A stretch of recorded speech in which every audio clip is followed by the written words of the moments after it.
বৰপেটা লোকসভা সমষ্টি এইবাৰ কিন্তু আমি সকলোৱে মিলি প্ৰতিহত কৰিব লাগিব এই অপশক্তিক, যিসকলে অনবৰত ধৰ্মীয় মেৰুকৰণৰ ৰাজনীতি কৰে। আমি সততাৰ ৰাজনীতি কৰিছোঁ। মোকো মাতিছিলে বিজেপিৰ, এতিয়াও কৈ থাকে বহুতে যে দিব্যায়নক অপপ্ৰচাৰ চলাই থাকে। ভয়ত অপপ্ৰচাৰ চলাই এওঁলোকে। সততাৰ ৰাজনীতি কি, আদৰ্শৰ ৰাজনীতি কি, আমাৰ পৰা শিকক। আৰু এষাৰ কথা আপোনালোকক কৈ থৈ গৈছোঁ, আপোনালোকে উত্তৰ দিব। ৰাইজে কিছুমানে অপপ্ৰচাৰ কৰি ঘূৰি ফুৰে। আমাৰ এই লগত যিকেইজনে নিৰ্বাচনত অৱতীৰ্ণ হৈছে কোনোফালেদি নোৱাৰে, এতিয়া নোৱাৰি পেলাই কিছুমান মিছা মিছা কথা কৈ ঘূৰি ফুৰে। আৰে দিব্যায়নে হিতেশ্বৰ শইকীয়া ছাৰৰ আঙুলিত ধৰি পেলাই কংগ্ৰেছৰ ৰাজনীতিলৈ আহিছিলে। এইমাত্ৰ তোমাৰ জ্যেষ্ঠ ব্যক্তিয়ে কৈছে, তেওঁ ফটো দেখিছে মোক। 18 বছৰ বয়সত কংগ্ৰেছ আদৰ্শ দেশখনৰ কাৰণে কিয় ভাল, অসমখনৰ কাৰণে কিয় ভাল, সেয়া পঢ়ি শুনি কংগ্ৰেছৰ আদৰ্শত যোগদান কৰি ছাত্ৰ অৱস্থাৰ পৰা আলফাৰ গুলিৰ আগত অসম আন্দোলনৰ এটা পৰিৱেশ। তেতিয়া কংগ্ৰেছ বুলি ক'লে গালি খপনি, কংগ্ৰেছ বুলি ক'লে ঘৰ জ্বলাই দিয়া, কংগ্ৰেছ বুলি ক'লে একাষৰীয়া কৰি দিয়া, কংগ্ৰেছ বুলি ক'লে অসমীয়া মানুহৰ মাজৰ ল'ৰা যেন কংগ্ৰেছ নকৰে, এনেকুৱা এটা পৰিৱেশ আছিলে। আপোনালোকে জানে সেই সময়তো ভয় নকৰি কংগ্ৰেছৰ আদৰ্শেৰে কাম কৰিছিলোঁ। ছাত্ৰ অৱস্থাত বি বৰুৱা কলেজত আঁচু ঘৰুৱাই পেলাই তেতিয়া উপসভাপতি পদত জয়যুক্ত হৈছিলোঁ। গোটেই কলেজৰ ছাত্ৰ সমাজে আগুৱাই দিছিলে। তাৰ পৰা এই 32টা বছৰে আমাৰ বহুত লগৰ, আমাতকৈ পিছৰ ডক্টৰ হিমন্ত বিশ্ব শৰ্মাও আমি সেই সমসাময়িকভাৱে কংগ্ৰেছলৈ আহিছিলোঁ। কিন্তু আমি লেটু হেতু হৈ আদৰ্শক জলাঞ্জলি দি ক্ষমতাৰ খকত আজি এটা দল কালি এটা দলত জঁপিয়াই ফুৰা আমি ফৰিং নহয়, ৰং হলাই থকা আমি তেজপিয়া নহয়। মোক কৈছিলে তেতিয়া মই তেওঁলোকক এটা কথা কৈ দিছোঁ যে দিব্যায়নৰ সততা, দিব্যায়নে কৰা মূল্যবোধৰ ৰাজনীতি, আপোনালোকেতো ৰাজনীতিটো কৰিছে, মূল্যবোধ একেবাৰে নাই। আমি কিন্তু এতিয়াও সেইটো বিশ্বাস কৰি ডাঙৰ দীঘল হৈ আছোঁ। ক্ষমতাই সৰ্বস্ব নহয়। ধন সম্পত্তি, টকা পইচা, ঐশ্বৰ্য বিভূতি, পুলিচ বেষ্টনী, ৰঙালাইট, ডাঙৰ অট্টালিকা বনাম, এইবোৰ ক্ষণিক বিষয়বস্তু। সঁচা কি, কোনোবাই 6 ফুট কবৰত যাব আৰু কোনোবাই 6 ফুট চিতাত যাব। এই কবৰ আৰু চিতাত যাওঁতে এই টকা পইচা, ধন সম্পত্তি, ঐশ্বৰ্য বিভূতি, ক্ষমতা, বিল্ডিং লগত লৈ নাযাওঁ, কোনেও লগত লৈ নাযায়। এওঁলোকে পাহৰি গৈছে হিমন্ত বিশ্ব শৰ্মাহঁতে। আমাৰ নিচিনা মানুহ আছে এতিয়াও দেশত জীয়াই আছে, যোনে সততাৰ ৰাজনীতি কৰে, যোনে মূল্যবোধৰ ৰাজনীতি কৰে। বিজেপিৰ নিচিনা লেতেৰা ৰাজনীতিত আমি বিশ্বাস নকৰোঁ। আৰু এটা দল আছে অসম গণ পৰিষদ দল, নকলে নহব। এই অসম গণ পৰিষদ দলে কি আছিলে এসময়ত আন্দোলনত? আহৈ আহ, ওলাই আহ, খেদৈ খেদ, বিদেশী খেদ। কাক কৈছিল বিদেশী বুলি? কাক কৈছিলে? মুছলমান মানুহক কৈছিলে, ঘৰ জ্বলাই দিছিলে। আৰু আমাক কংগ্ৰেছী মানুহক তেতিয়া হত্যাযোগ্য হৈছিল। বহু কংগ্ৰেছী মানুহক ঘৰ জ্বলাই দিছিলে, মাৰিছিলে আততাই। কিয়? সংখ্যালঘু মানুহক আমি কংগ্ৰেছী সংখ্যালঘু সংখ্যাগুৰুৰ কথা নাই নহয়। আমি এখন সেকুলাৰিজিম দেশৰ মানুহ। আৰু সংখ্যালঘু মানে কি? সংখ্যাত তাকৰ। সংখ্যাগুৰু মানে কি? সংখ্যাত বেছি। সংখ্যাত বেছি থকা মানুহে সংখ্যালঘুসকলক মৰম কৰিব লাগিব, আগুৱাই নিয়াৰ কাৰণে এটা পৰিৱেশ তৈয়াৰ কৰিব। আৰু এই ধুৰন্ধৰবিলাকে সেই সময়ত আন্দোলন কৰি অত্যাচাৰ কৰিছিল। আৰু পিছত বোলে সংখ্যালঘুৰ দৰদী তেওঁ। আমাৰো ক'ৰবাত ভুল আছে, কিন্তু আমিও কেতিয়াবা কেতিয়াবা আৱেগিকভাৱে বিৰাট ভুল কৰি আহিছোঁ। ইয়াৰ আগতেও ভুল কৰিছোঁ, এতিয়া যাতে ভুল নকৰোঁ। এই ভুলটো কৰিলে ভৱিষ্যতৰ প্ৰজন্মৰ কাৰণে, আপুনি আমিতো কালি পৰহি মই চিতাত যাম, আপোনালোক কবৰত যাব, শেষ একো নাই। কিন্তু আপোনাৰ মোৰ ভৱিষ্যতৰ ল'ৰা ছোৱালী কি দি থৈ যাম? কি ৰাম ৰহিমে কাজিয়া কৰি থাকিব ইয়াত? ইয়াতে হিন্দু মুছলমান বুলি মাৰপিট কৰি থাকিব ইয়াত? আৰু আমাৰ মাজৰ পৰা তেওঁলোকে এনেকে ভোটটো বিভাজন কৰি পেলাই জয়যুক্ত হৈ যাব?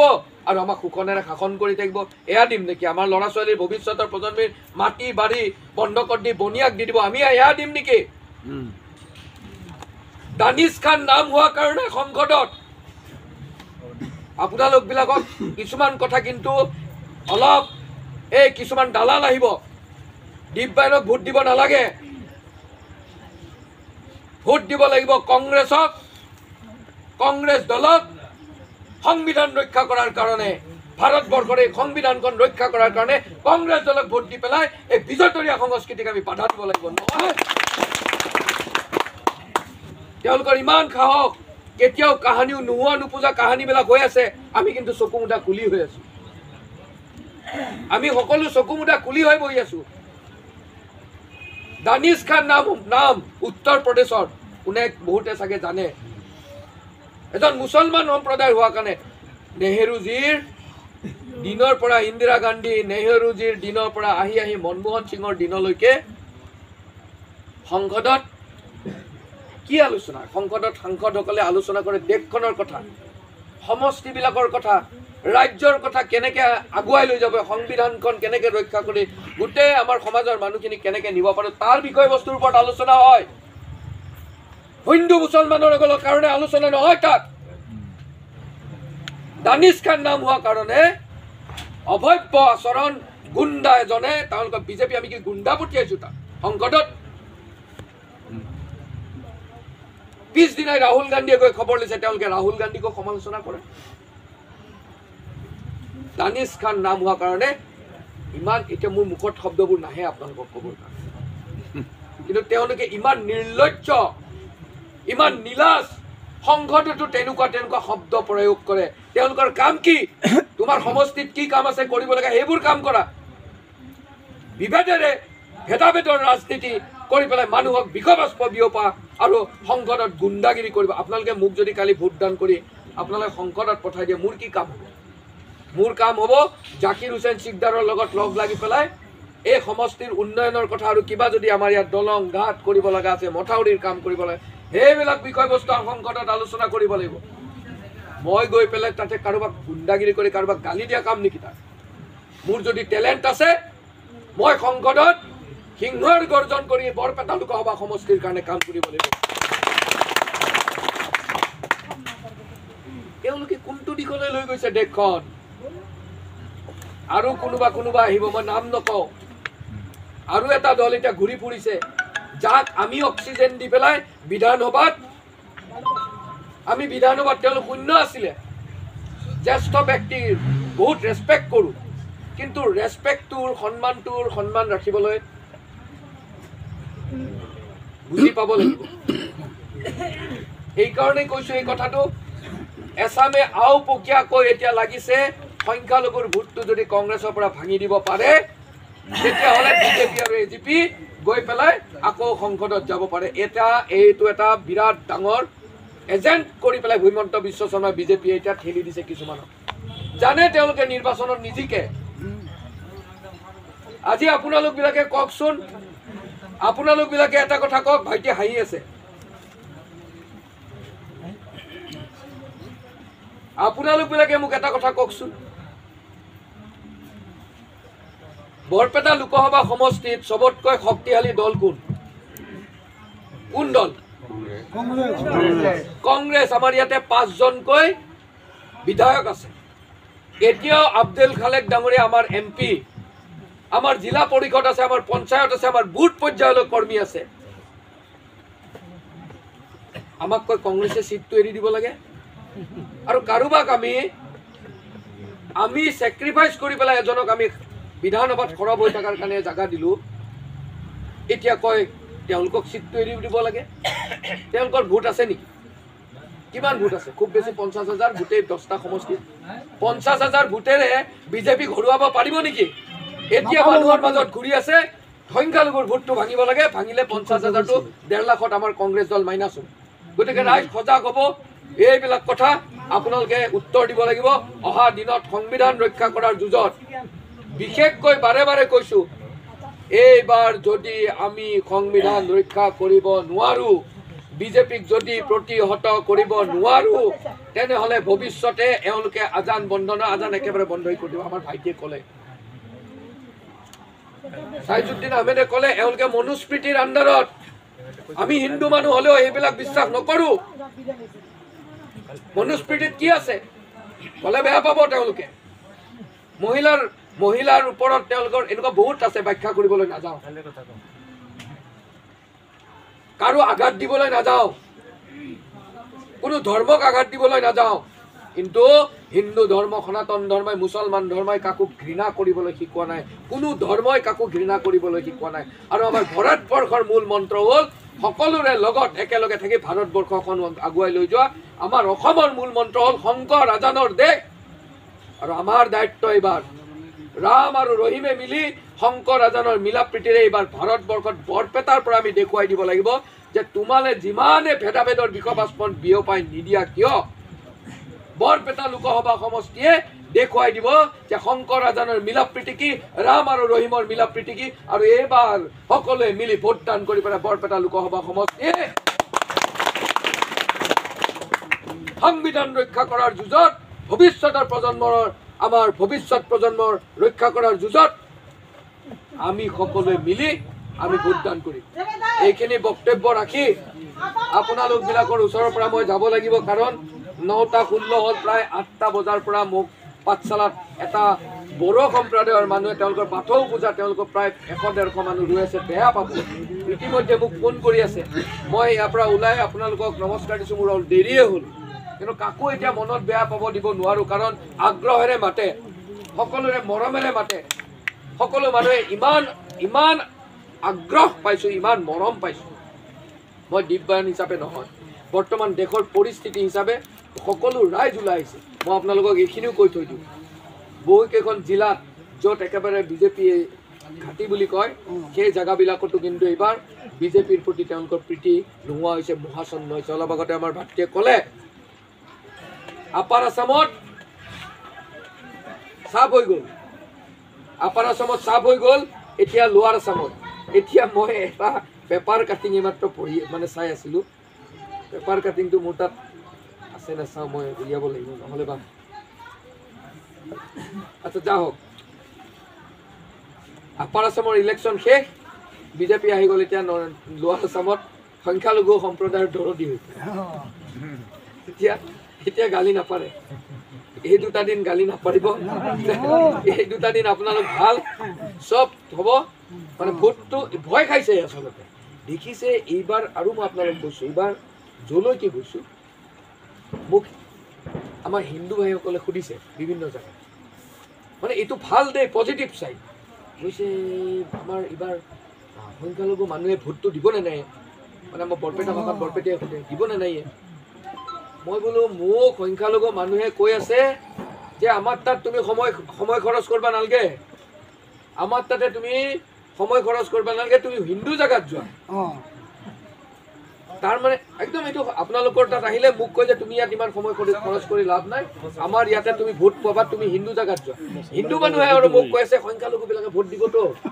তাৰমানে এইবাৰ মই যিটো ক'লো, ৰাম ৰহিম শংকৰ আজান এইবাৰ চব ৰৈ আছে ভোট দিবৰ কাৰণে, এই অত্যাচাৰৰ পৰা পৰিত্ৰাণ পাবৰ কাৰণে। বহু কৰিলে অত্যাচাৰ,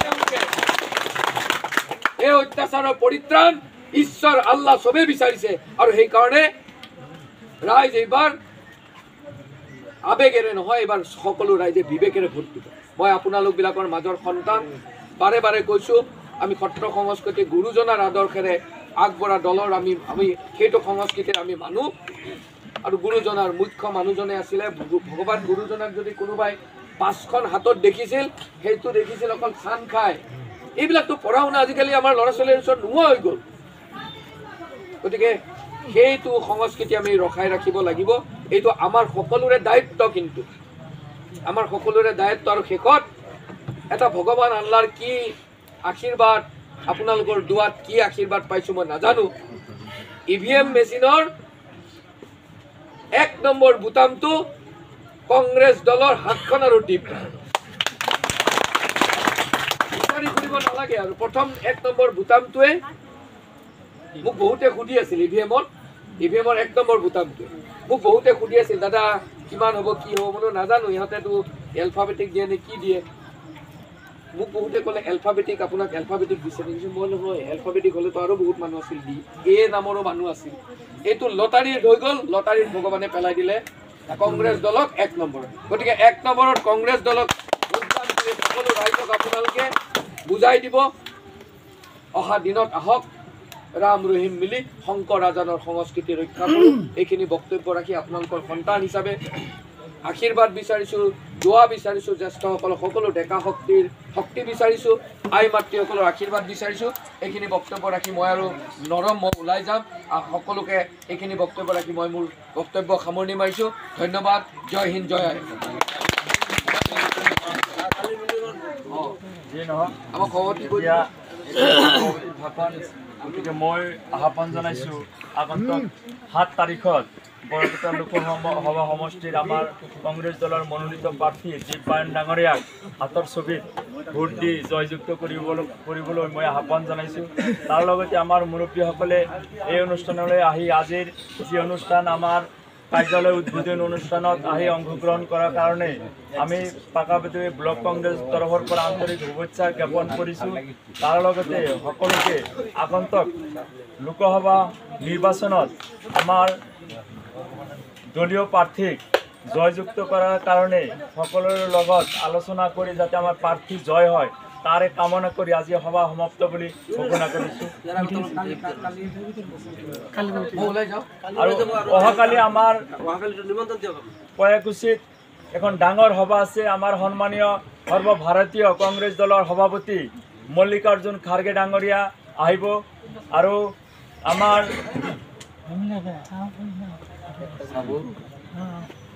সকলো থাকিব শীৰ্ষ নেতৃত্ব অসমৰ সকলো শীৰ্ষ নেতৃত্ব আহিব আৰু সকলোকে আগন্তুক যি অহাকালিৰ যি সভা সেই সভাত অংশগ্ৰহণ কৰাৰ কাৰণে সকলোলৈ মই নিমন্ত্ৰণ জনাইছোঁ ধন্যবাদ আৰু এইটো এটা আমাৰ কাৰণে ডাঙৰ কথা যে বৰপেটা লোকসভা সমষ্টিত পাকাবেটবাৰীৰ ওচৰত আপোনালোকৰ ভাৰতবৰ্ষৰ কংগ্ৰেছ দলৰ যিজন মুখ্য সভাপতি তেওঁ কলৈকো নাযায় বৰপেটালৈ আহিব গতিকে সকলোৱে আশীৰ্বাদ দিব আহিব মোক কংগ্ৰেছ দলৰ মুখ্য সভাপতিজনে আশীৰ্বাদ দিব আহিব তাতকৈ বেলেগ একো নালাগে মই তৃণমূল স্তৰৰ পৰা অহা এজন ল'ৰা এখন তামোল নোখোৱাকৈ কংগ্ৰেছ দলে টিকট দি আছে বহুতে কৈ থাকে কংগ্ৰেছৰ টিকেটত টকা লাগে বহুত কিবা লাগে এখন তামোলো খোৱা নাই মই দিল্লীও যোৱা নাই ইমান দিনে যে কষ্ট কৰিছিলোঁ তাৰ কাৰণে নেতৃত্বই মোক আগুৱাই দিছে আপোনালোকৰ মাজৰ এজন সন্তান হিচাপে মই এৰিছোঁ আপোনালোকক মিঠাই বিতৰণ মই